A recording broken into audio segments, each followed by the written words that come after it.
if you want to play along, there'll be lots of hands-on stuff in this. Make sure that you are logged into or have access to one of the kind of general AI tools. So ChatGPT is obviously the best known one, but Claude is cooler, just looks nicer. And it doesn't use your data for training by default. In ChatGPT, you have to turn it off. And in Gemini, you have to turn it off as well. Gemini is okay, but crap at spelling. So have one of those open. I'm also going to touch on Notebook LM, which uses Gemini, but it's a separate interface. That's more for documents. So if you can open that up as well, the address is notebooklm.google. And to use Notebook LM, you will need some documents. So you can use your own, but if you need some documents to play with, I've got an address there for the royal family's financial reports, which is quite a nice one to play with.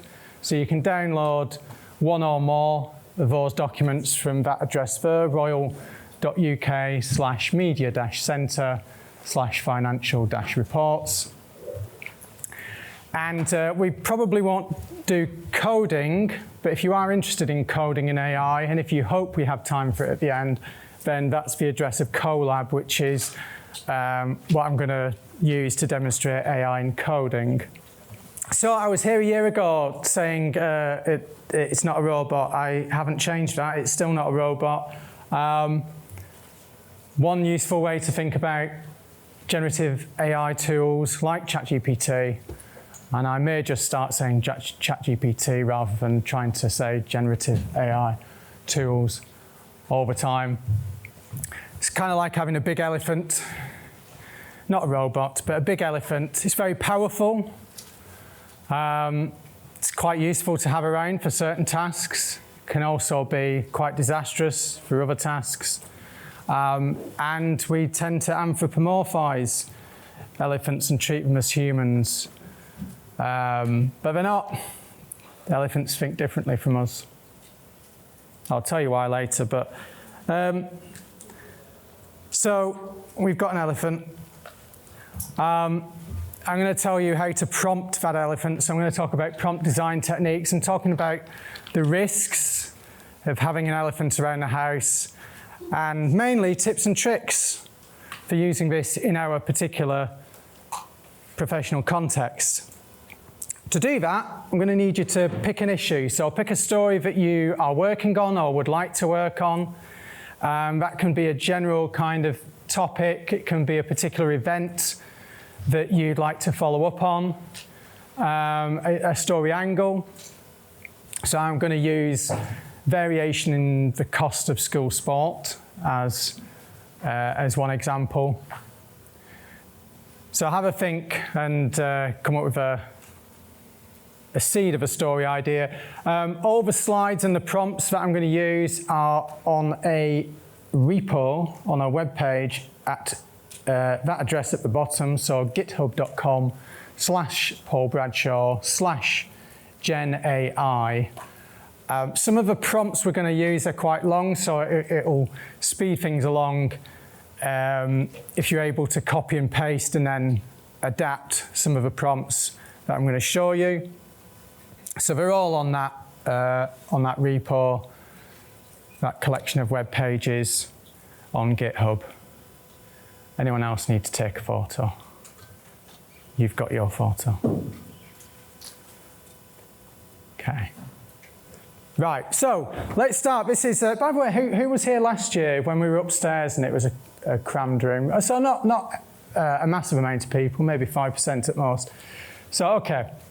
So for you, this may feel a bit familiar. We did this last year. I just want you to, in ChatGPT or Claude or whatever you're using, ask it to generate 5 story ideas about your theme. Okay? Okay, who's got some results? Yes, what have you got? Hold on, I'm going to come up to you. Sorry, you didn't sign up for this, did you? Go on, sorry. The shallow fleet below, how Russia wages war on Europe's undersea cables. There you go. What was your prompt? Let's have a look. Russian North Sea sabotage was the topic. What types of stories are you getting? Generic, fictional, okay. So, this is what I got when I asked it to generate story ideas about the climate visa. Lovely stories follow the journey of a family from a small Pacific island that has been granted climate visa. The problem is that they don't exist. So we have a problem there, and this is a good demonstration of one of the challenges of ChatGPT, which is how it understands what we mean.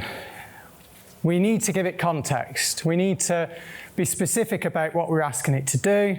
We need to give it rules. We need to give it examples if possible. This is called the CARE framework, or the CARE structure by Kate Moran. And it's a good place to begin in terms of professional prompting. We're not using this as amateurs. We are professional writers, professional communicators, professional researchers. So we need to use AI professionally. So we need to give it context. What's the context that we're operating in? What's our role? We are journalists. So that's quite important. We might describe the publication or the outlet or the broadcast, the program that we're working for. The audience that we are trying to tell stories for. We might also add some context about what's happening right now, because that's really important in terms of what makes a story idea better than another idea. So context is really important. We need to be specific about what we're asking for. We're not asking for just a story. We're asking for a news story or a feature, an interview feature, an explainer.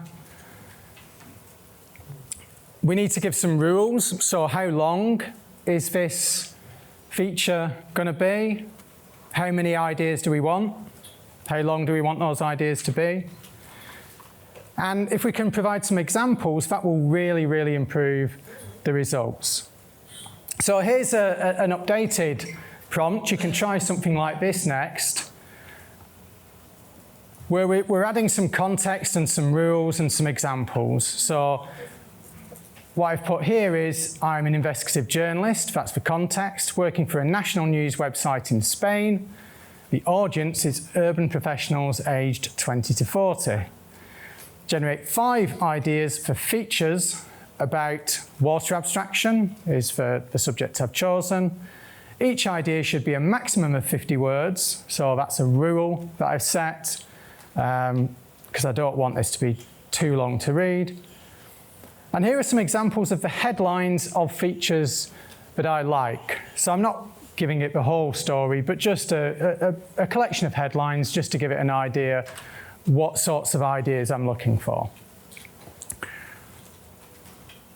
So you can try that sort of approach yourself, describe your context, your audience, the type of story you want it to generate ideas for. You might not have time to give it some examples, and it'll be useful to compare your results with what results are like when you do give it examples. And you can see there's some suggestions that ChatGPT makes when I give it that prompt. These are much better prompts. There is a problem with it, with some of these ideas, which I'll come on to later.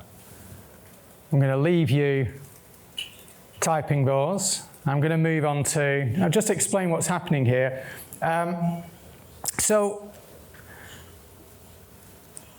what's really important to remember is that ChatGPT is not thinking, really. It's not. We've got to be really careful we don't anthropomorphize it and kind of use words that we would use to describe human activity.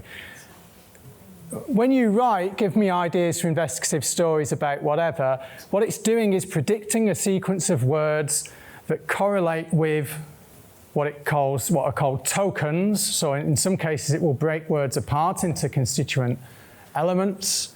These exist in a multidimensional mathematical space, and it's looking for other tokens that can be translated back into words that correlate with the concepts that you're talking about. So concepts like investigation, UK, water, companies.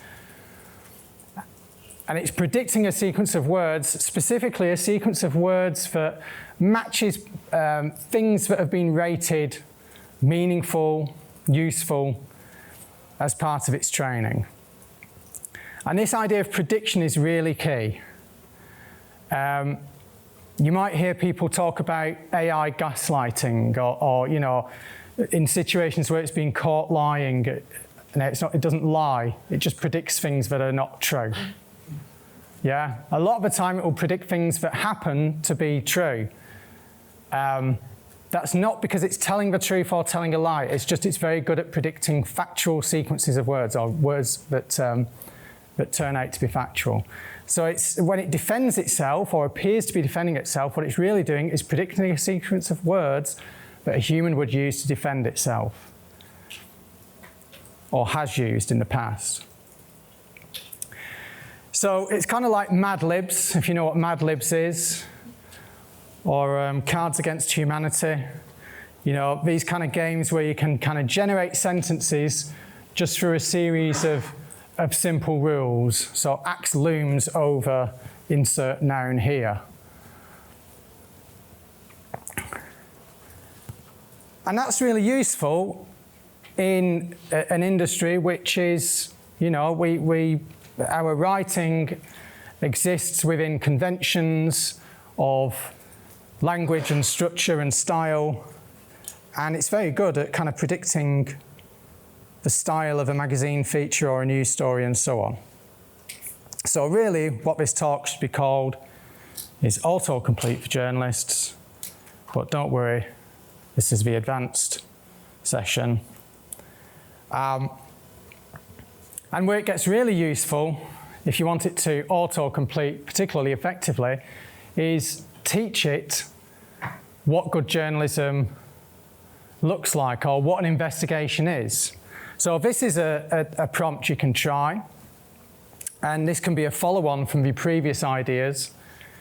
You can explain to it what an investigation tends to be. Investigations tend to be about rules being broken, rules that have unintended consequences, rules that don't exist and should exist. We need to regulate this. We need to create new laws. Rules not being enforced. So you might say to it, okay, these are the 4 types of stories that journalists tend to tell. Now generate 2 stories for each of those types. Anyone want to share any ideas? Or are you guarding it protectively? Ideas are cheap. This is what you realize very quickly with this. And I think one of the biggest impacts of AI is going to be we have to completely reassess our romantic ideas of creativity, the value that we ascribe to ideas. Ideas are cheap. You can't copyright an idea, and there's a reason for that. Did I mention ideas are cheap? It's the expression of an idea that you copyright. There is nothing new under the sun, but you can express it in a different way. So this is one way of kind of opening up your thinking, but also there's a risk throughout all of this of de-skilling, of losing particular skills. And so at the very least, you should be building new ones. And what you see with AI is the skill moves from things like idea generation to, okay, what about the framework? What about the creating a context for this? What about the original research behind this? Instead of the writing, it becomes the verification and the research. The value shifts. So these are some of the results of that prompt. Really useful in terms of stimulating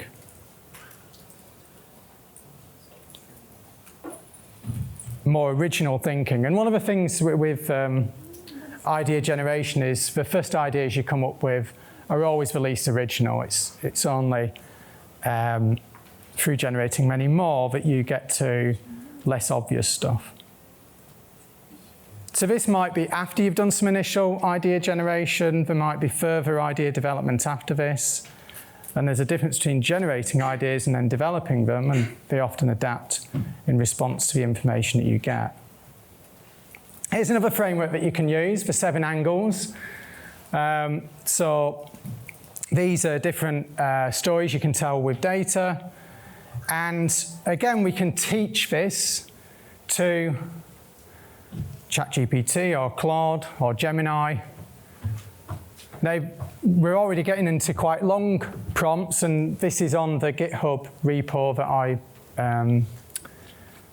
shared at the start.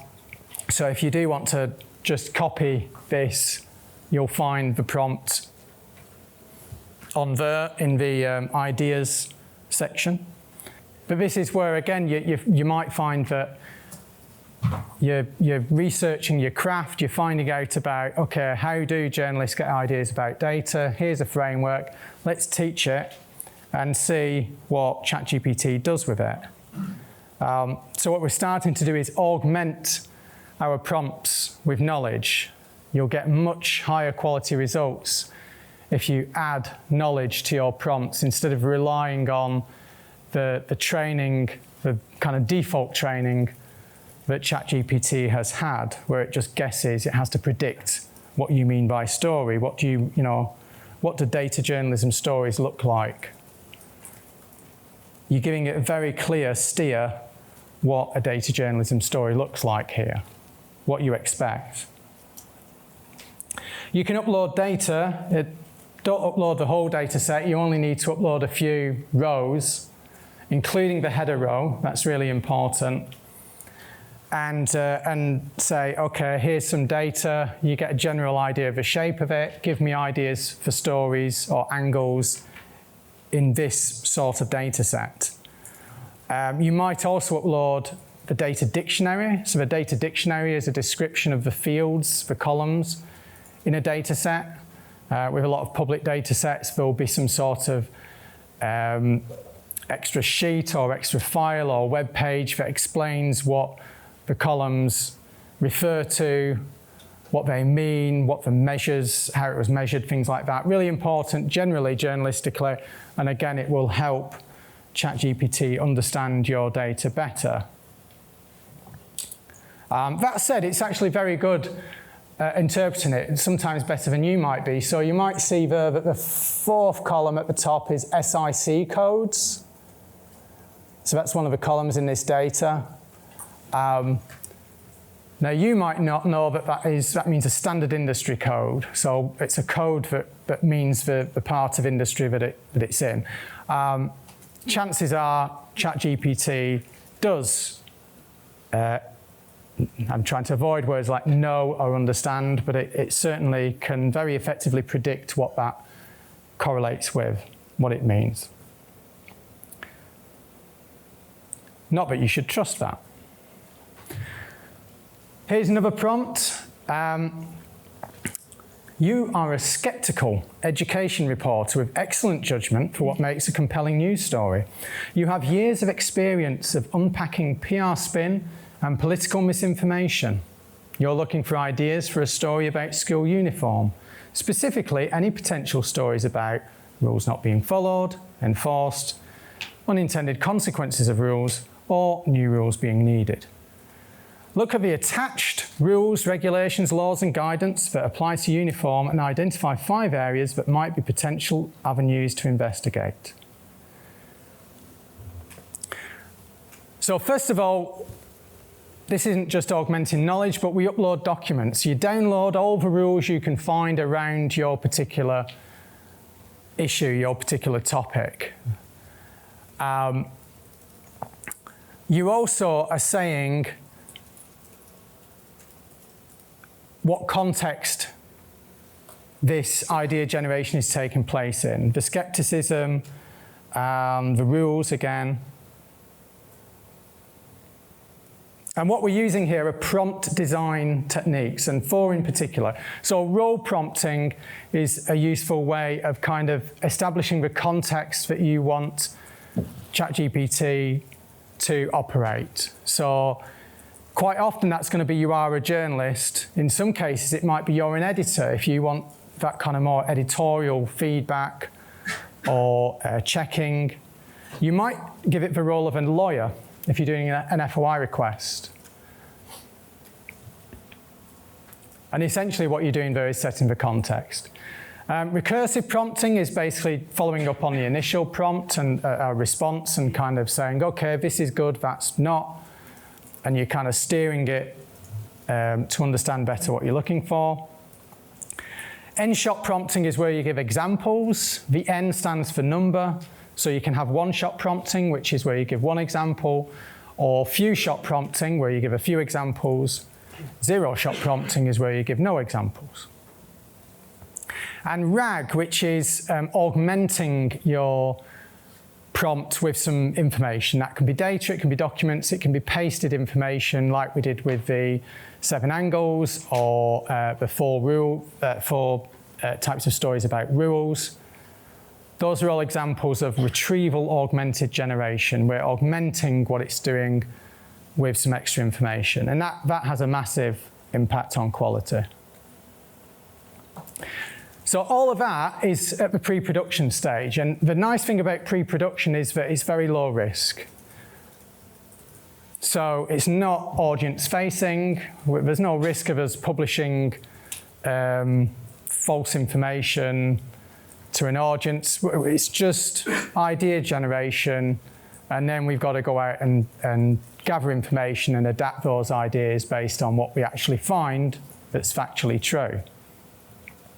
And we do this as journalists all the time. We come up with a hypothesis. Special educational needs in young children has gone up by 50%, was one that I started with a couple of years ago. I know the figure's not going to be 50%, but that's my kind of hypothesis. What I'm trying to find out is what's the actual figure going to be. Has it gone up? So we can generate ideas, we can stimulate ideas, we can map systems, we can ask it for information on rules and system designs. We can apply various frameworks. We've used the angles of data journalism there. You could use the iceberg model if you're familiar with that. You can use story-based inquiry. It's quite good in connection with those. But we're now going to move up a level into research, and at this point we hit some risky stuff, some dangerous stuff. We encounter the hallucinating elephant looming over us. We know that generative AI hallucinates, and the reason it's called hallucination rather than lying is, again, because it's not a human. It's not lying to you, it doesn't care. You can use the word bullshit, that's probably better, because bullshitting is where they don't care. Someone doesn't care whether the other person believes them or not. But hallucination is creating predictions that are basically wrong. And not only is generative AI and generative search often wrong, it's confidently wrong. It's convincingly wrong. It will make up citations, it will make up references. Likewise, if you've used deep research is a particular tool within ChatGPT and Claude and other tools. Can be very, very powerful. It's a more resource-intensive process. You can produce quite in-depth reports with citations and things like that, so it's a bit better. The problem is, if your question is flawed, it will not question you. It is credulous, it is gullible. So if you put garbage in, you will get garbage out. This is a test by Henk van Es of the various deep research tools. And you can see he found all sorts of problems with the reports that were generated, largely because the question was flawed. So you need to make sure that your question is not flawed. A third problem is knowledge cutoff. ChatGPT in particular is only trained up until a certain point. Its knowledge of the world stops at a certain point. It doesn't know the Pope is dead. No one tell it. So, for us, news is quite a big thing. It's not going to be able to do news. News, by definition, is not in the training data. So we need to bring it up to date in a lot of situations. It's very good at background, but its knowledge will only go up until a certain point. So lots of experimentation has been done with ways of reducing the chances of hallucination, or basically predictions that turn out not to match reality. Limiting the outcomes in your prompt, so giving it a yes or no option, giving it multiple choice options, that's one way. Grounding it when you give it data documents, that's called grounding, that's particularly effective. Giving it a template, we've got the role prompting again. Literally telling it not to lie helps. It might sound incredible or stupid or basic, but it does help. Giving it permission to fail helps, because by default, it's kind of trained to please. It's sycophantic. So you have to kind of give it permission algorithmically to say, don't try and please me, feel free to fail. I've mentioned temperature there. Temperature is another kind of piece of jargon that basically refers to the amount of creativity that a model is allowed. So how much is it allowed to kind of make stuff up isn't quite the right phrase, but for our purposes, that's what we're interested in. And there's a default temperature, but you can change that literally in what are called code playgrounds, or if you're using the APIs of these tools, you can change the temperature when you're programming, but also your instructions can change that. So if I say you are a skeptical editor, that's effectively changing the temperature. It's saying don't be so creative. This is an example of a prompt which is doing some of this. So it's changing the temperature, it's using role prompting, it's using something else called chain of thought prompting, which is where you give it a sequence of actions to go through. So we've given it a role there of being neutral, skeptical, etc. But then we've got, check that it exists, assess for credibility, note the independence of the source, present any known counter-arguments with attribution. So these are a series of steps. And again, we're kind of teaching the AI, this is what we do, hopefully. This is what you should do. This is good practice. And then there's something at the bottom about what to avoid, which is actually negative prompting. So there's another prompting technique there. So let's get stuck into some documents. Those royal family accounts that hopefully you downloaded at the start, or if you still need to, there's a link up there. If you go into Notebook LM, upload that document or a number of documents and ask it to summarize some items that are of interest to you. So you're going to have to give it some context, or you should give it some context. So describe your context. What's your role? Who's your audience? What are you looking at these documents for?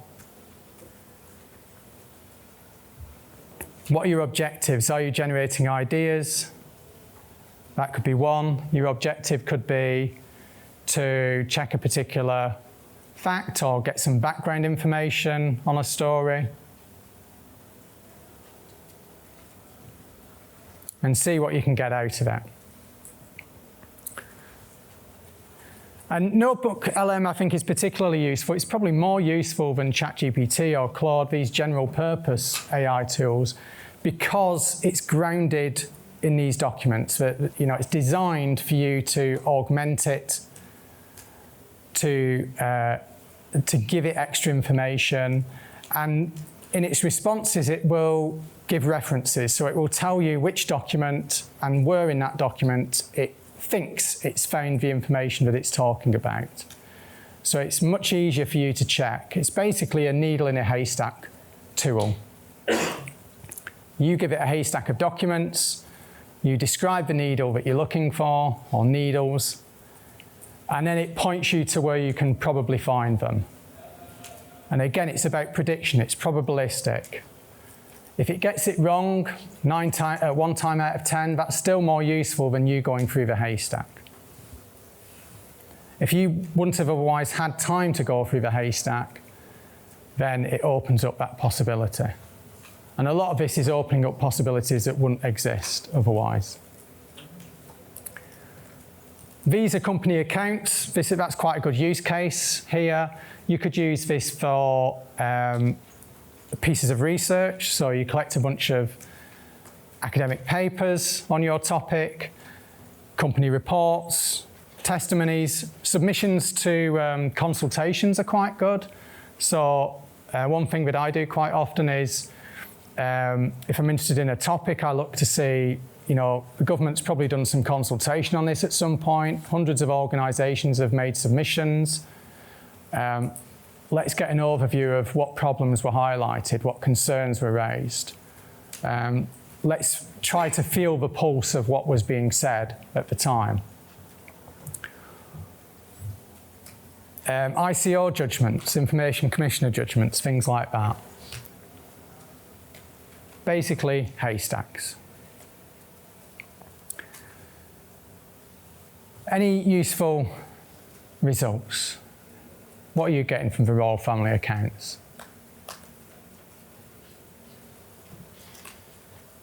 And can I get someone to share their prompt?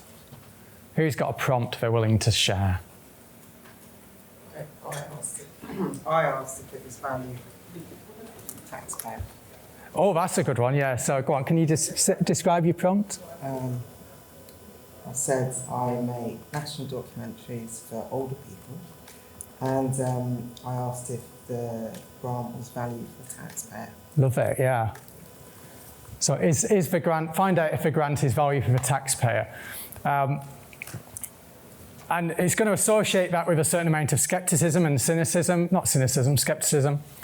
And that's quite important. One thing I've noticed when you do this is company accounts are full of spin.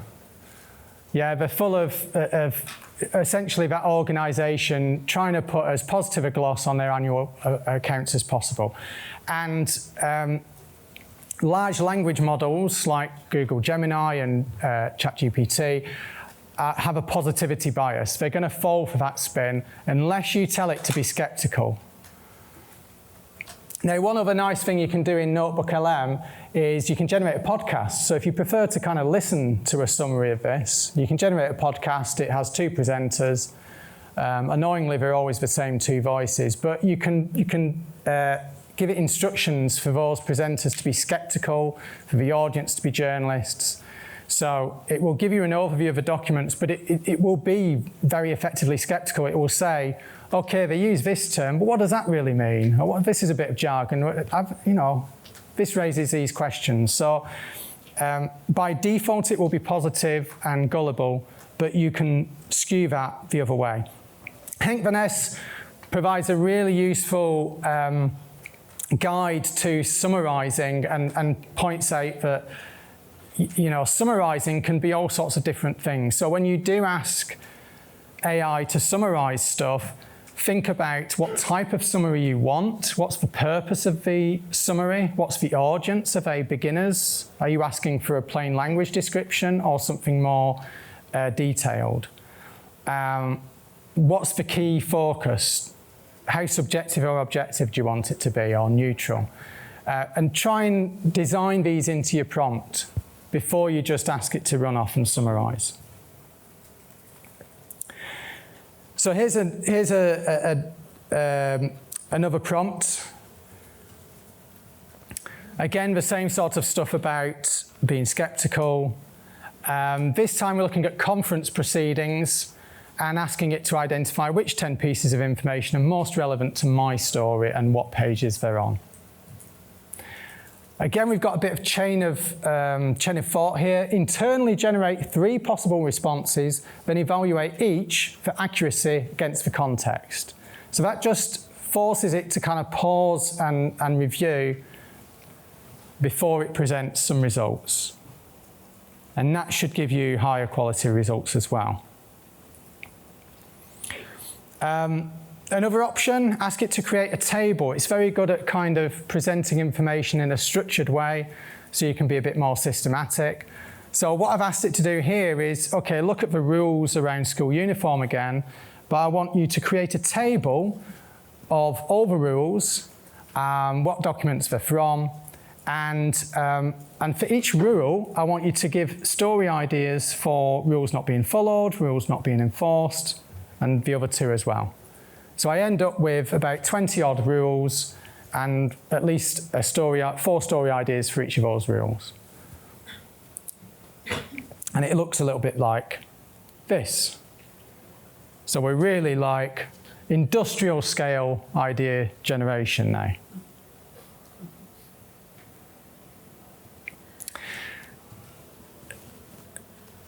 There's another thing to remember as well with research in particular, which is that we can get too focused on the answers that we're seeking. Actually, the strategies are probably just as important. So it's not just the destination, it's all about the journey. And we can ask it about techniques, not just answers. So I was working with some data on council spending, school transport. We were in a team of us looking at this data. We identified the company that was getting the most money for school transport, millions of pounds of public money.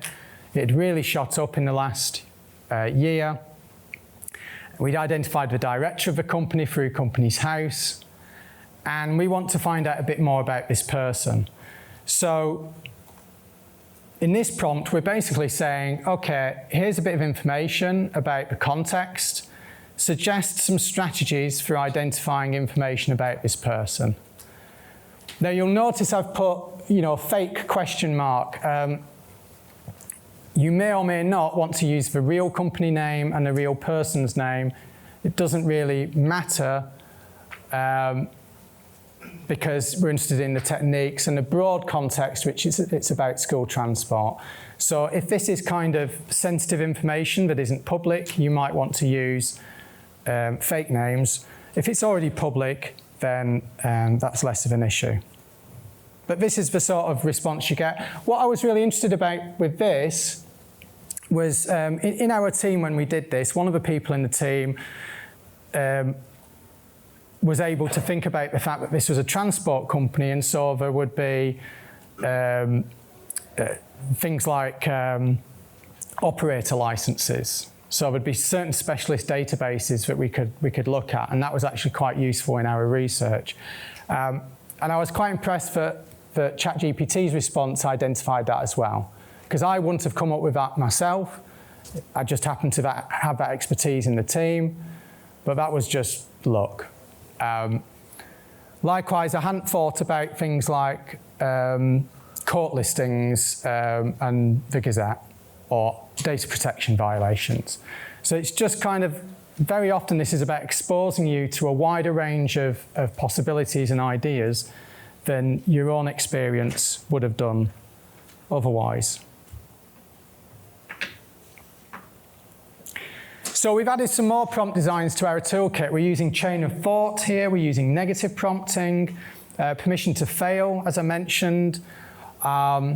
This sentence here is what the Financial Times use in their internal language model. So they say, if you're unsure or don't have enough information to provide a confident answer, simply say, I don't know, or I'm not sure. And some of these prompts were informed by what's called meta-prompting, which is where you ask ChatGPT or Claude to suggest a prompt. So this is what I'm trying to achieve. Write me a draft prompt. And that, again, can be quite useful as you start to design your prompts.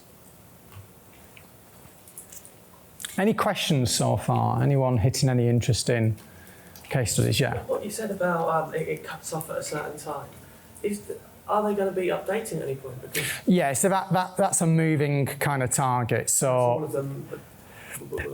well, some of them can connect to the live web, which is kind of one way that they augment their training data set.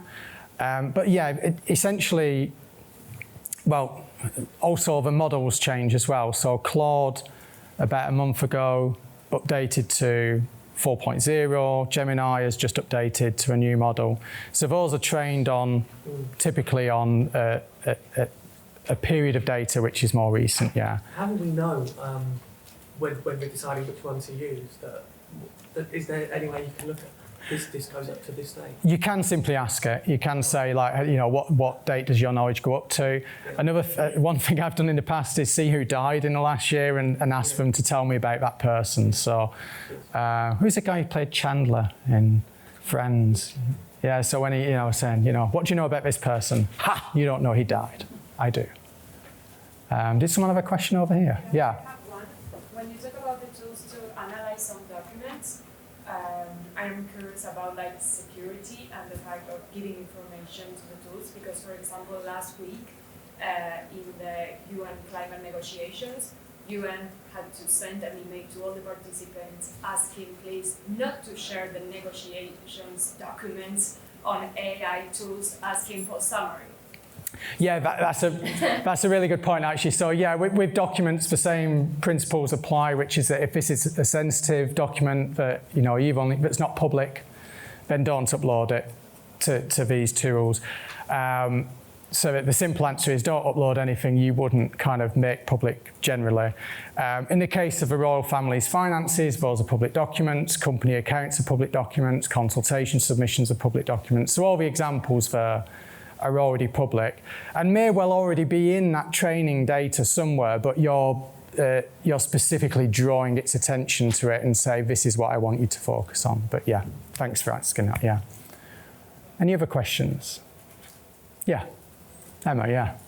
This might be a bit of a philosophical one, but I just wondered, with the hallucinations, and you can put these prompts in to essentially get it to lie less, why is that not just a part of the technology in the first place? Is it because it reduces creativity and that might be useful in other spheres? Or I'm just wondering why some of these things that you, rather than us having to put in every time, it's not kind of well, I guess fundamentally because it's a machine to make predictions. And so predictions generally are always going to be better the more information that exists to make a prediction based on. And probably, yes, the creativity is a part of that as well. These are tools that are intended to be used for creative purposes as well.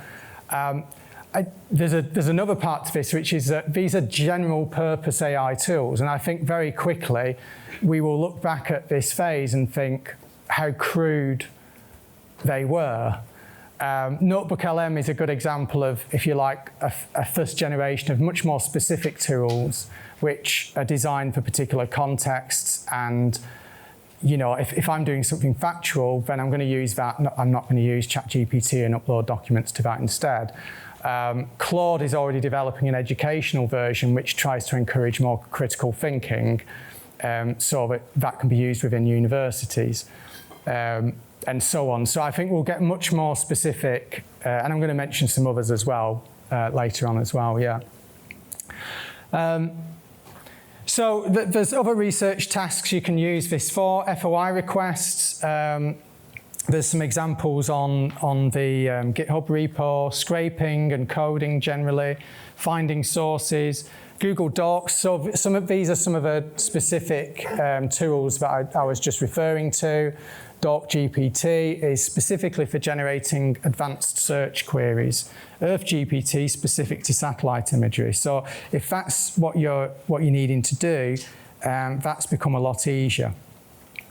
But the final part to consider, the final kind of the elephant in the room, if you like, is bias. And I stopped saying that AI was biased a couple of months ago. I wrote a whole blog post about it.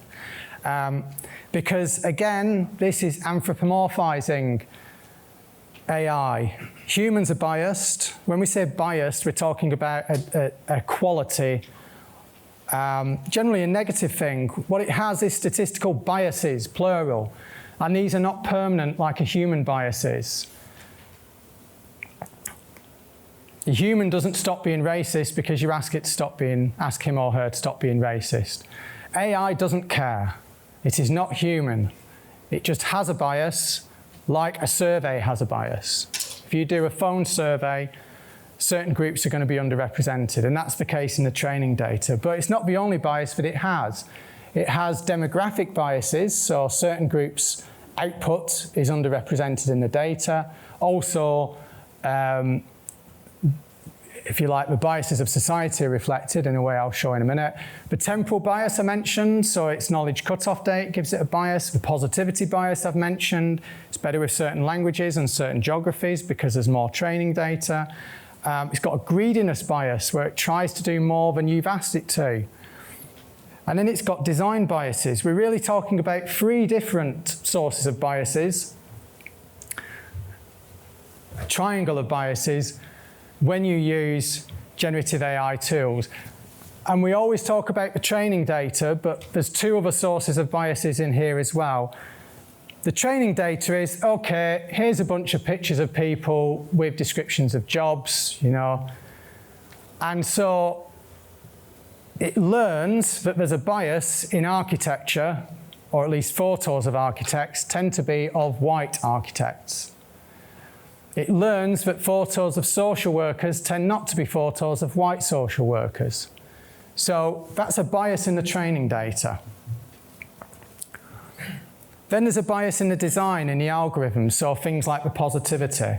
So that's why we get pictures of black popes and black Vikings and black founding fathers. That's not in the training data. That's not a training bias. There's no pictures of black Vikings in the training data, or at least very few. That's an overcorrection of trying to correct for the biases in the training data. Another bias, if you ask it to do something naughty, right, it will not do it. If you ask it to write a racist story, it will not do it. Not because there's no racist stories in the training data, I'm sure there is, but because that's been coded into the design, which also highlights that bias is not necessarily inherently negative. We can be biased in favour of humans over money. It's not necessarily a bad bias, it's just technically a bias. And then we have our biases, how we prompt it. If we ask for a picture of a doctor treating a pilot, it might rely almost entirely on the training data, maybe a little bit on the design, and we'll get a cliched picture. If we ask it for a transgender alien doctor treating a disabled pilot, then we're going to get a different picture. And this is why it's different to human bias. It doesn't care. It doesn't care. It's not biased like a human is. It just has a statistical bias. And so if you counterweight it and say, this is what I want, it will do what you want. But interestingly, you still get, what a cliched alien. Hey? What an alienist. Don't we know the huge diversity of aliens that it should be thinking about? So maybe I need to refine that prompt a bit further. Its conception of gender is very human, and what a transgender alien would look like. An alien could have 17 different genders. We don't know. So it still reflects the biases because we haven't been explicit. But those are the biases we've got to consider. So we've got biases as well, and we can't just say that AI is biased. If we get rid of that, we'll be okay, because we know that we're biased as well. Outgroup homogeneity bias is our tendency to fail to see heterogeneity. Well done, Paul, in finishing that word. In other groups that we're not part of. If you're young, you will see older people as more homogeneous. If you're old, you will see younger people as more homogeneous, and so on. So we need to counter that. We have a negativity bias and loss aversion. So we're going to focus more on risks than opportunities when we talk about AI. We're going to fall foul of confirmation bias when we do it. We're going to value our own work more because of uniqueness bias and the IKEA effect. Conversely, we might spend more time than we should fiddling around with AI and different prompts because of a sunk cost fallacy, when we should just give up and say, actually, do you know what? I'd better do this myself. Be a damn sight quicker. So here's a prompt to try in the last few minutes. Ask ChatGPT for some experts for a story on your topic, and again, add any more instructions you can think of using the techniques for prompt design techniques that we've outlined.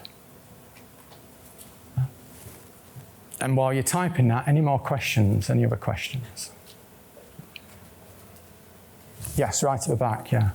I just challenged ChatGPT to assess itself on those areas of bias. It didn't understand Greek, so I told it it's trying to be too helpful.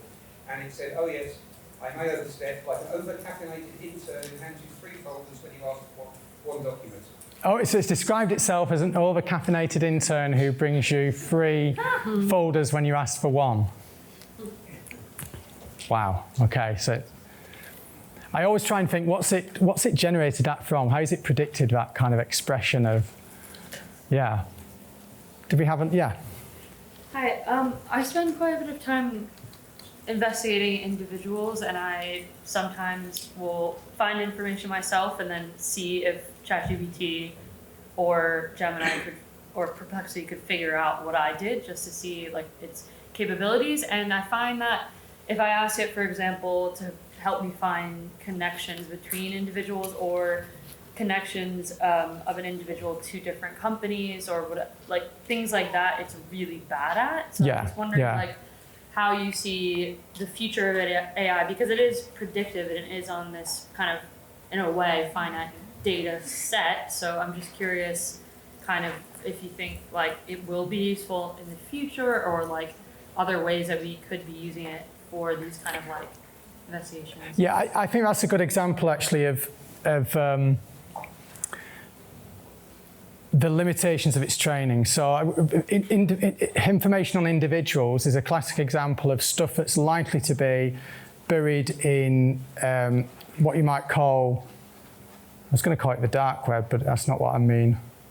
The part of the web that search engines can't find. And so any information like that, and that's why with OSINT in particular, I would probably ask for strategies rather than answers, because it's probably not going to have information about that person or not much. And that's kind of the OSINT skill set that you were talking about earlier, and tracking down individuals and kind of the human nuances and how humans behave and patterns. So it's still worth probably trying because what have you got to lose? But yeah, I probably am not optimistic that it's going to get better at that, unless loads of stuff becomes open that isn't. Yeah. So me again. Can I please ask a question about copyright? So Oh yeah. the other week I requested on ChatGPT a picture of a couple of professional sportsmen, and it came up with them, and I didn't know. I didn't know who to credit, whether they were allowed to. I was just at a loss really. So I wondered what yeah, that's good. Who to credit? I don't. Well, I guess. Are we safe to you? I mean, they're not got their own bank of photographers, presumably. No, and it's stolen them themselves. yeah, and there's been some interesting stuff around kind of recreating images that are copyrighted and in the process proving that it's hoovered up this stuff without permission. It's an ongoing legal situation. There's a judgment just been made in America where essentially the AI company won, but in terms of the generated stuff being not breaking copyright, but they lost in terms of having to pay for having illegally scraped the material. So essentially what they were saying was that the work of AI can be considered a creative act, a transformation in the sense that creativity is, but how it got there was breaking the law. But I'm going to try not to fall down that rabbit hole. There's a lot more to say on copyright. Yeah. But I'm going to skip ahead because I know we're in the last few minutes. So here's one prompt in terms of getting sources. So at this point, we're trying to address our own biases and indeed institutional biases, lack of representation in certain organisations, we can ask it to suggest sources that represent the diversity of society. So we get better results than if we just asked around the newsroom. But again, anyone see a particular problem with this, with either the prompt or the results? Yeah, go on, yeah. I did the same thing and it made up people. Yeah, no, that's also to do with a training data limitation. So if basically there's not enough diversity in that industry, it will make up diverse sounding people to please you, yeah. Any other problems? Yeah. It's not really a definition of diversity, so it's interpretive. It's Go on, it's not really diverse. It doesn't have a definition of diversity, so it's not interpretive, but it frames it, so. Absolutely, yeah. So it's not got a definition. What do we mean by diversity? It's predicted diversity. The most likely thing that someone means when they talk about diversity, if we're going to place a bet, is going to be ethnicity and gender. Not only in that, but the easiest way to measure diversity is, it's very easy to say Sandra is a woman and Ravi Sharma is not white, okay? But someone's name isn't going to tell you what their sexuality is, or neurodiversity, or disability, or anything else. So it's a very limited conception of diversity. We always have to compare this with, okay, what's the human version? So it probably is still more diverse than your average journalist, I'm afraid, is going to come up with.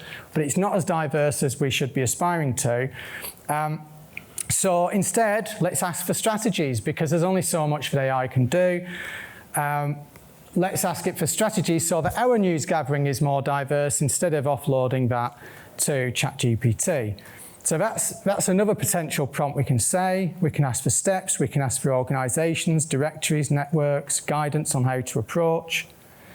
And one of the interesting things about all this is, regardless of AI technically, what we're actually doing is trying to embed a step in our news gathering process that should have been there before anyway.